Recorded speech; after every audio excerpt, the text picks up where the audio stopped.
Le premier éveillé, c'est celui qui prend conscience du lien en premier. C'est lui qui va tomber sur le terme flamme jumelle, qui va commencer à connecter les points et comprendre qu'il ne s'agit pas d'une histoire ordinaire, mais d'un lien d'âme.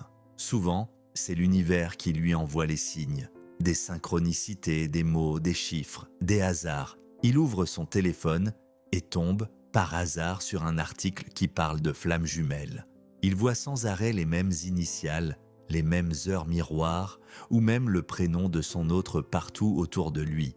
C'est sa façon à lui d'être réveillé spirituellement. L'information vient de l'extérieur vers lui, mais être le premier éveillé ne veut pas forcément dire être le premier cheminant. Le premier cheminant, c'est celui qui va devoir guérir en premier, celui qui n'aura pas le choix de fuir sa douleur, ni de remettre sa guérison à plus tard. C'est lui qui va plonger dans l'introspection, dans les remises en question profondes, dans la nuit noire de l'âme. Le chaser, la plupart du temps, est le premier éveillé et le premier cheminant, car dès que la séparation arrive, tout s'effondre. La douleur le pousse à chercher du sens, à se comprendre, à se libérer.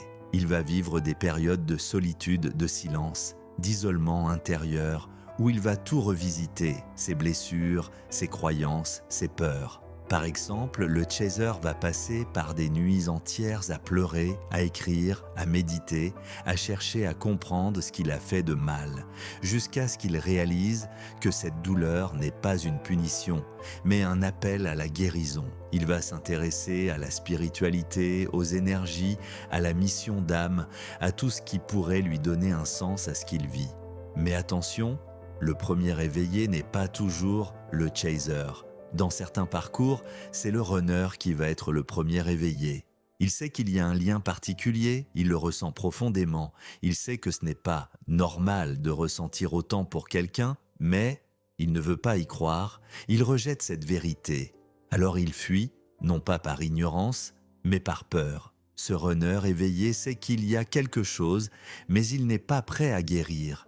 Il va donc devenir le deuxième cheminant, celui qui commencera sa guérison plus tard, après avoir répété ses schémas, après avoir tout perdu, après sa propre nuit noire de l'âme. C'est ce qui rend les parcours si différents. Le chasseur vit la douleur d'un coup comme une tempête émotionnelle. Le runner, lui, la vit plus tard comme une lente prise de conscience. Être le premier éveillé, c'est recevoir l'appel. Être le premier cheminant, c'est y répondre. Et le chaser, dans la plupart des cas, n'a pas le choix. Il doit guérir maintenant. Mais rappelle-toi, le chaser et le runner ne sont pas des identités. Ce sont des mécanismes de défense. Deux façons opposées de répondre à la même peur. La peur de l'amour véritable, la peur de se retrouver face à soi-même. Alors que tu sois le premier éveillé, le premier cheminant ou les deux à la fois, sache que chaque étape, chaque douleur, chaque silence fait partie du plan. Le lien n'est pas là pour te détruire, mais pour te réveiller à toi-même.